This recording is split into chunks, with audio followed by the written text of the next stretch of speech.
আমরা এই ঢাকা বিশ্ববিদ্যালয়ের শিক্ষার্থীরা আমরা এবং সাথে জনতা সাথে বিভিন্ন স্কুল কলেজের শিক্ষার্থী ছিল যারা আজাদী আন্দোলনের ব্যানারে আমরা এই শাহবাগে যাওয়ার পরে আমরা সেখানে গিয়ে তাদেরকে আগে থেকে আমরা বলেছিলাম যে আমরা কিন্তু এখানে আসবো এবং আমরা এখানে কি করব, আপনারা এখানে অবস্থান গ্রহণ করতে পারবেন না, কারণ এটা ঢাকা বিশ্ববিদ্যালয়ের পাশে এবং এই জায়গাটা আপনারা বিভিন্ন অশ্লীল অঙ্গভঙ্গি প্রদর্শনের মাধ্যমে যারা জাতীয় জাদুঘর ভ্রমণ করতে আসে প্রতি শুক্রবারে সাপ্তাহিক ছুটির দিনে তারা পরিবার পরিজন নিয়ে আসে, সন্তানাদি নিয়ে আসে, সেখানে তারা অর্থাৎ বিভৎস অবস্থা থাকে বলতে পারি আমরা। সেখানে আমাদের ডকুমেন্ট রেডি সব আমাদের কাছে আছে, আপনারা আপনাদেরকে দেখাতে পারবো। সেখানে তারা অশ্লীল অঙ্গভঙ্গি প্রদর্শন করে, তো সেখানে আমরা বলতে পারি পারিবারিক চলাফেরার বিঘ্নতা সৃষ্টি হয়। সেখানে আমরা গিয়ে তাদেরকে কি বলি, তাদেরকে আমরা বলি আপনারা কিন্তু চলে যান, এখানে থাকতে পারবেন না। কিন্তু আমরা দেখলাম কি উপযাচক হয়ে তারা আমাদের উপরে, এই মেয়েটার নাম ছিল মুয়াজ্জিমা, সে আমাদেরকে প্রথমে আঘাত করে লাথি মারে এবং তার সাথে 3জন ব্যক্তিকে ফেলে দেয়। কিন্তু আমরা সত্য এবং স্পষ্ট অর্থে আপনাদের সামনে বলতে চাই, শাহবাগে সেখানে অবস্থান করছিল অনেক মানুষ, তার মধ্যে থেকে কিছু মানুষ যাদেরকে আমরা চিনি না তাদের সাথে হাতে হাতে লেগেছে। আমরা অনেক ডিফেন্ড করার চেষ্টা করছি কিন্তু পারি নাই। পাশে শাহবাগ অর্থাৎ জাতীয় জাদুঘরের সামনে প্রতি শুক্রবার অর্থাৎ নির্দিষ্ট দিনে নির্দিষ্ট সময়ে একই মানে সমজাতীয়, যেটা হিজড়া না, আবার বলছি ট্রান্সজেন্ডার, লেসবিয়ান, গে, বাইসেক্সুয়াল এবং ট্রান্সজেন্ডার, তারা এখানে এসে বিভিন্ন রকম সন্ত্রাসীমূলক কর্মকাণ্ড করে থাকে, অর্থাৎ বিভিন্ন অশ্লীল অঙ্গভঙ্গি প্রদর্শন করে একই সম্প্রদায়ের আসে এবং তারা মানুষের সাথে হাতাহাতি, এমনকি সাংবাদিক ভাই আপনারা দেখছেন সকালের সময় সাংবাদিক, একজন সাংবাদিক আমাদের জাতির দৃষ্টি তিনি যখন সংবাদ গ্রহণ করতে যায় তাকে মেরে আহত করে ফেলে। যেমন এই যে আপনারা দেখতে পাচ্ছেন এইখানে বোরহান ভাইয়ের এই যে আক্রান্ত হওয়ার বিষয়টা, আপনার তাকে এমন ভাবে আঘাত করে তাকে রক্তাক্ত করে ফেলে পুরোটা। তো আমরা যখন জানতে পারি তখন আমরা সূর্যদর্শন হলে আর এক সাংবাদিক ভাইয়ের মাধ্যমে আমরা জানতে পারলাম আমাদের একজন জাতির বিবেক সংবাদ মাধ্যম কর্মী ভাইকে আক্রান্ত করেছে, তারা আঘাত করেছে, অজ্ঞান করে ফেলেছে। তাই আমরা ঢাকা মেডিকেল কলেজ যাই, তার চিকিৎসার ব্যবস্থা করি এবং তাকে পরবর্তী শাহবাগ থানায় গিয়ে লিখিত আমরা জমা দিই, সেখানকার সাক্ষীও আমি। কিন্তু কি হলো, পরবর্তীতে তারই পরদিন আমরা ঢাকা বিশ্ববিদ্যালয়ে বিক্ষোভ মিছিল সম্পন্ন করি। বিক্ষোভ মিছিলের পরে আমরা শাহবাগ থানায় সেখানে গিয়ে শাহবাগে অবস্থান করি এবং সেখানে গিয়ে আমরা বক্তব্য উপস্থাপনের মাধ্যমে পরবর্তী কর্মপন্থা আমরা সেখানে ঘোষণা করি।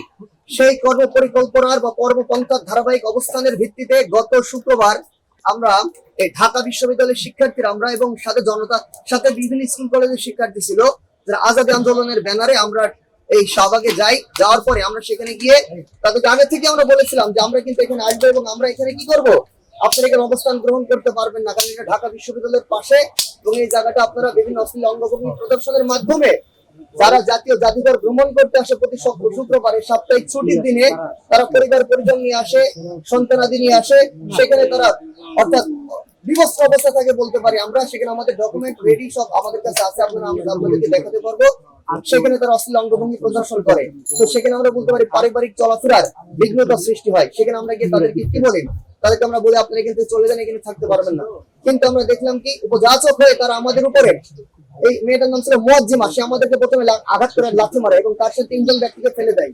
কিন্তু আমরা সত্য এবং স্পষ্ট অর্থে আপনাদের সামনে বলতে চাই, শাহবাগে সেখানে অবস্থান করছিল অনেক মানুষ, তার মধ্যে থেকে কিছু মানুষ যাদেরকে আমরা চিনি না তাদের সাথে হাতে হাতে লেগেছে। আমরা অনেক ডিফেন্ড করার চেষ্টা করছি কিন্তু পারি নাই। পরে উভয় পক্ষের ভিতরে হাতাহাতি হয়ে তাদের গায়ে আঘাত লাগে, আমাদের একজন আহত হয়, কয়েকজন আহত হয়, তার ভিতরে বিশেষভাবে আহত হয় আব্দুল আহাদ বলে একজন ছিল, ঢাকা মেডিকেল থেকে তাকে চিকিৎসা করে নিয়ে এসে পরে সেটা শাহবাগ থানায় রেকর্ডে সব বিষয়। কিন্তু এর পরবর্তীতে আমরা দেখি তারপরে গণমাধ্যম এবং জাতির বিবেক তারা আমাদের পক্ষ অবলম্বন করে নাই, তারা সত্যকে পক্ষ অবলম্বন করেছে, তারা সত্যের কথাগুলো সম্পূর্ণ উপস্থাপন করেছে। কিন্তু বিভিন্ন গণমাধ্যমে তারা তারপরে সেটা অন্যভাবে বিভিন্নভাবে বিষয়টা আসে। তো আমরা তারই ধারাবাহিকতায় সেই বিষয়টা ক্লিয়ারেন্স নিয়ে আসার জন্য এবং পরবর্তী কর্মপন্থা জানানোর জন্য এলজিবিটি কি সম্বন্ধে বাংলাদেশের আইন এবং এলজিবিটি কি সম্বন্ধে আমাদের পরবর্তীতে ক্ষতি কি হতে পারে, ঢাকা বিশ্ববিদ্যালয়ের পড়াশোনা পরিবেশ বিঘ্নিত হতে পারে কিনা, সেই ধারাবাহিকতা আজকে প্রেস রিলিজ। তো আমি আমার প্রেস রিলিজ আপনাদের সামনে পড়ে শোনাচ্ছি, আপনারা সেটা পুরোপুরি ডকুমেন্ট আকারে উপস্থাপন করতে পারেন। বিসমিল্লাহির রহমানির রহিম। Press release 16/4/2026। সম্মানিত উপস্থিতি, আজাদী আন্দোলনের পক্ষ থেকে সালাম, আসসালামু আলাইকুম ওয়া রাহমাতুল্লাহ। ইতিমধ্যে আপনারা বিভিন্ন গণমাধ্যমের বরাত দিয়ে জেনেছেন যে বাংলাদেশের শ্রেষ্ঠ শিক্ষালয় ঢাকা বিশ্ববিদ্যালয়, এই বিশ্ববিদ্যালয়ের ক্যাম্পাস, তার আশেপাশের এলাকা, জাতীয় জাদুঘর, শাহবাগে সমাজ বিধ্বংসী সমকামী শ্রেণীর প্রায় 200 লোকের আনাগোনা অশ্লীল অঙ্গভঙ্গি প্রদর্শনীর দ্বারা জাতীয় জাদুঘরে আসা সাধারণ মানুষকে বিব্রতকর পরিস্থিতির সম্মুখীন করছে। পাশাপাশি ঢাকা বিশ্ববিদ্যালয়ের ভিতরেও তাদের আনাগোনা ও অশ্লীল অঙ্গভঙ্গি ও অশ্লীল কাজে লিপ্ত হওয়ার কারণে প্রতিনিয়ত শিক্ষার্থীরা বিরক্ত বিক্ষুব্ধ হচ্ছে। এতে বিশ্ববিদ্যালয়ের পরিবেশ নষ্টের পাশাপাশি শিক্ষার্থীদের মনন মানসিকতা ও শিক্ষার ব্যাপক বিঘ্ন ঘটছে, যা বিষয়টা শিক্ষার্থীদের মাঝে আলোচিত বিষয়ে পরিণত হয়েছে। সমাজ বিধ্বংসী সমকামিতার ক্ষতি ও প্রভাব। 1 ডিসেম্বর 2025 সালে দৈনিক ইত্তেফাকের রিপোর্টে দেখা যায় এইচআইভিতে আক্রান্তের 40% সমকামী, সেটা বাংলাদেশের। 2023 সালে আক্রান্ত হয় 1276 জন, 2024 সালে আক্রান্ত হয় 1438 জন।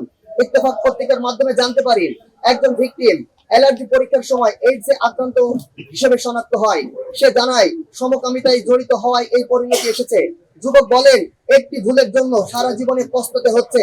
আমি চাই কেউ আমার মতো ভুল পথে আর না হাঁটেন। এটা 1 ডিসেম্বর 2025 সালে দৈনিক ইত্তেফাকের রিপোর্ট। আপনারা জানেন 1 ডিসেম্বর অর্থাৎ এইডস দিবস, সমাজ বিধ্বংসী সমকামিতার ক্ষতি ও প্রভাব। এবার দেখুন, যুগান্তরে 1 ডিসেম্বর 2025 আরেকটা রিপোর্ট প্রকাশিত হয়, সেটা আমরা আপনাদের সামনে অধ্যয়ন করে উপস্থাপন করছি। যুগান্তর পত্রিকায় বলা হয়, কে কার হাত ধরে জঘন্য কাজে লিপ্ত হচ্ছে তা জানা না গেলেও তাদের মাধ্যমে যে সুস্থ মানুষ আক্রান্ত হচ্ছে সেই ইঙ্গিত রয়েছে। 2 মাস ধরে এই হাসপাতালে চিকিৎসা নিচ্ছেন উত্তরার একটি বেসরকারি কলেজের দ্বাদশ শ্রেণীর একজন শিক্ষার্থী। সে বলে, ছোটবেলা থেকেই নাটক সিনেমার প্রতি আগ্রহ ছিল। সেই স্বপ্নেই উত্তরার একটি অভিনয় প্রশিক্ষণ কেন্দ্রে যাতায়াত শুরু করি। সেখানে পরিচয় হয় সিনিয়র কয়েকজনের সঙ্গে।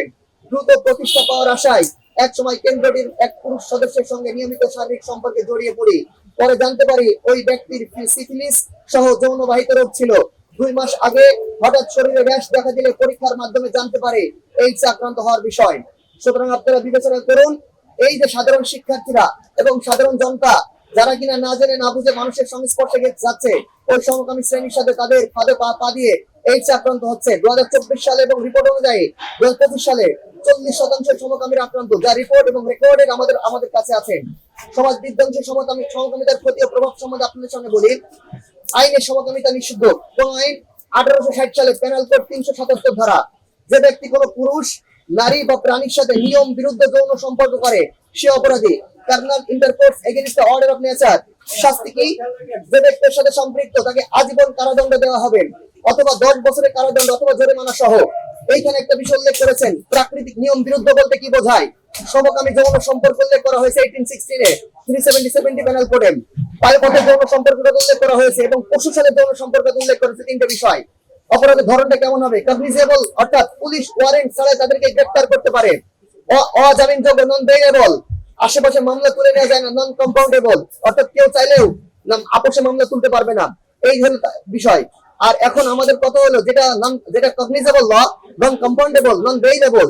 সুতরাং এই শ্রেণী, সমকামী শ্রেণী কোন উদ্দেশ্য নিয়ে বাংলাদেশের শ্রেষ্ঠ বিদ্যাপীঠ ঢাকা বিশ্ববিদ্যালয়ের পাশে শাহবাগ জাতীয় জাদুঘরের সামনে অবস্থান গ্রহণ করছে, এই নিয়ে একজন ঢাকা বিশ্ববিদ্যালয়ের শিক্ষার্থী হিসেবে আমরা ঢাকা বিশ্ববিদ্যালয়ের শিক্ষার্থীরা অত্যন্ত উদ্বিগ্ন এবং এই নিয়ে অত্যন্ত ব্যাধিগ্রস্ত, আমরা অত্যন্ত ব্যথিত। কারণ আমরা দেখছি তারা যদি ঢাকা বিশ্ববিদ্যালয়ের ভিতরে অবস্থান করতে পারে, আপনারা জানেন ঢাকা বিশ্ববিদ্যালয়ের ছেলেরা ছেলেদের হলে থাকে, মেয়েরা মেয়েদের হলে থাকে। যদি এখানে সমকামিতা প্রমোটেড হয়, আজকে 40% সমকামিতা বিদ্যমান বাংলাদেশের আইন, বাংলাদেশের তথ্য অনুযায়ী। যদি এটা পরবর্তীতে যত ব্যক্তি আক্রান্ত হবে এই সমকামিতার মাধ্যমে বলে অধিকাংশ আক্রান্ত হচ্ছে, সাথে আরো আছে বাইসেক্সুয়ালের মাধ্যমে আক্রান্ত হচ্ছে, তার তথ্য আমাদের পকেটে বিদ্যমান। আমরা বলতে চাই, এখন যদি আমরা এই সমকামিতার বিষয়টাকে জনসচেতনতা না নিয়ে আসতে পারি, গণমাধ্যম কর্মী অর্থাৎ সমাজের দৃষ্টিদের মাধ্যমে, সুতরাং পরবর্তীতে এটাকে নিয়ন্ত্রণ করা সম্ভব হবে না। এবং আরেকটা বিষয় বলতে চাই, 370 অ্যাক্ট 1860 অনুযায়ী এটা সম্পূর্ণভাবে নিষিদ্ধ এবং এটা নন কম্পাউন্ডেবল, যেটা কোনো আপোষী মীমাংসা হয় না, অজামিনযোগ্য, নন বেইলেবল এবং কগনিজেবল, যেটাকে পুরো পুলিশ ওয়ারেন্ট ছাড়া গ্রেফতার করতে পারে। আমরা বলতে চাই, বাংলাদেশ প্রশাসন কোন কারণে তাদের ভিত্তিতে ভীত সন্ত্রস্ত হয়ে তাদেরকে গ্রেফতার করছে না। এখন আপনারা বলতে পারেন, তারা কি ট্রান্সজেন্ডার, আপনারা বুঝতেন কি করেন? আপনারা কি অবস্থান করেন দেখুন, এবং গণমাধ্যম কর্মীরা একাধিকবার সমকামী উল্লেখ করে তাদের সম্বন্ধে রিপোর্ট করেছেন। আমরা ঢাকা বিশ্ববিদ্যালয়ের শিক্ষার্থীরা অত্যন্ত উদ্বিগ্ন। এখন আমাদের এই প্রসঙ্গে আমাদের কি দাবি থাকতে পারে উল্লেখ করতে চাই। প্যারাল কোড 377 অনুযায়ী এদেরকে আইনের আওতায় আনয়ন এবং বিচার নিশ্চিত করা। যদি আইনের আওতায় আনয়ন করতে হবে, বিচার নিশ্চিত করতে প্রয়োজনে রিহ্যাবিলিটেশনের ব্যবস্থা করতে হবে। এবং এরা এতটাই অর্থাৎ ভাইরাসের মতো ছড়িয়ে পড়তেছেন, তাদেরকে যদি পারতপক্ষে উন্নত, যদি কোনো জায়গায় আমাদের দ্বীপ আছে, এই সমস্ত দ্বীপে হলেও তাদেরকে রিহাব প্রতিষ্ঠা করে তাদেরকে চিকিৎসার ব্যবস্থা করা জরুরি। নতুবা সমাজের সঙ্গে মিশে গেলে আমরা পরবর্তীতে বাঙালি জাতি বা বাংলাদেশি আমাদের জাতিসত্তা বিনষ্ট হওয়ার সম্ভাবনা আছে। এবং আমাদের থার্ড ওয়ার্ল্ড কান্ট্রি, আমাদের চিকিৎসা মাধ্যম এত বেশি, আমাদের চিকিৎসা ব্যবস্থা এত বেশি উন্নত না, পরবর্তী আমরা নিয়ন্ত্রণ করতে পারবো না আমাদের জাতিকে। আমরা বলতে চাই প্যানেল কোড 370 অনুযায়ী এদেরকে আইনে আনয়ন এবং বিচার নিশ্চিত করতে হবে। 2 নম্বর, বিশ্ববিদ্যালয়ের আশেপাশে তাদের আনাগোনা নিষিদ্ধ করতে হবে। কারণ এই বিশ্ববিদ্যালয় যদি আঘাতপ্রাপ্ত হয়, ক্ষতিগ্রস্ত হয়, পুরো জাতি বিভ্রান্ত হয়ে যাবে। কারণ আমরা জানি একটা বিশ্ববিদ্যালয় যদি সুস্থ থাকে, পুরো জাতি সুস্থতার দিকে ধাবিত হয় এবং সঠিক পন্থা অবলম্বন করতে পারে। যদি একটা বিশ্ববিদ্যালয় ধ্বংস হয়ে যায়, একটা জাতি শিক্ষা ব্যবস্থা ধ্বংস হয়ে যায়, এই জাতিকে আর কখনো মেইন স্ট্রিম বা মেইন ট্র্যাকে নিয়ে আসা সম্ভব করা হয় না। 3 নম্বর, বিশ্ববিদ্যালয়ের অভ্যন্তরে যারা এই অপরাধী চক্রকে সাহায্য করে দেশ জাতীয় সমাজ বিধ্বংসী সিদ্ধান্ত করতে চায়, তাদেরকে শাস্তির আওতায় আনয়ন করতে হবে। আমরা বলতে চাই, গত কয়েকদিন আগে আপনারা দেখেছেন, আমরা যখন শাহবাগ অবস্থান করি, অনাকাঙ্ক্ষিত কারণে জনতার সাথে তাদের হাতাহাতি লাগতে পারে। এর অর্থ এই নয় যে আপনারা তাদেরকে সমর্থন করবেন। হ্যাঁ, এখানে আমরা উভয় পক্ষ পরবর্তীতে কমপ্লেন লেটার জমা দিয়েছি শাহবাগে, আইন সেটাকে পরিপূর্ণভাবে পর্যবেক্ষণে রেখেছে। কিন্তু এতদূর সত্ত্বেও ঢাকা বিশ্ববিদ্যালয়ের একজন শিক্ষার্থী আমরা মেনশন করে বলতে চাই, জনবিচ্ছিন্ন কয়টা রাজনৈতিক দল যাদের সাথে জনবিচ্ছিন্নতা বিদ্যমান, জনগণের সাথে তাদের কোনো সম্পর্ক বিদ্যমান নাই, তারা কিনা আমাদের বিরুদ্ধে ঢাকা বিশ্ববিদ্যালয়ে কি করলেন, সেখানে আমাদের বিরুদ্ধে তারা পাবলিক কনফারেন্স করলেন। কনফারেন্স করার রাইট তাদের আছে, কিন্তু একটা সমকামী শ্রেণী যেটা প্যানেল করে নিষিদ্ধ, আপনি তাদেরকে যদি প্রমোট করতে চান, তাদেরকে যদি সমাজের ভিতরে মিশ্রিত করতে চান, সুতরাং প্যানেল 377 আমরা প্রত্যাশা করি তাদের উপরে কার্যকর হবে এই বলতেছি। এবং আপনাদের গণমাধ্যম কর্মীর মাধ্যম থেকে আমরা চাচ্ছি আগামীতে যেন এই সমকামী শ্রেণী ঢাকা বিশ্ববিদ্যালয়ের পাশে, ভিতরে এবং পার্শ্ববর্তী শাহবাগ এবং তার পার্শ্ববর্তী তার অবস্থান গ্রহণ না করে সরকার যেন এই বিষয়ে আশু সিদ্ধান্ত গ্রহণ করেন। এখন আপনাদের সামনে বলতে চাই আগামীর আমাদের কার্যক্রম কি হবে। আপনারা দেখছেন আগামীকাল শুক্রবারে তারা সেখানে সেই শাহবাগে আবার তারা প্রোগ্রাম কল করেছেন। আমরা আগামীকালকে কোনো প্রোগ্রাম সেখানে দেবো না, কোনো প্রোগ্রাম দেবো না। আমরা চাই না অনাকাঙ্ক্ষিত ঘটনা ঘটুক, জনতা আইন হাতে তুলে নিক। আমরা দেখবো কালকে প্রশাসন কি করে, 377 এক তারা গ্রহণ করে কিনা, 294 তারা প্যানেল করে অ্যাকসেপ্ট করে কিনা। এই 294 এবং 377 এর দিকে আমরা দৃষ্টিপাত করে আছি। সরকার যদি তাদেরকে সিদ্ধান্ত গ্রহণ করতে ব্যর্থ হয়, দেশ জাতি রক্ষা করবার জন্য আমাদেরকে পরবর্তীতে আইন হাতে তুলে না নিয়ে সরকারের সাথে আমাদেরকে বোঝাপড়া করতে হবে এবং এই আইনকে বাংলাদেশে কার্যকর করবার জন্য আমাদেরকে সিদ্ধান্ত গ্রহণ করবার জন্য আমাদের সচেতন থাকতে হবে।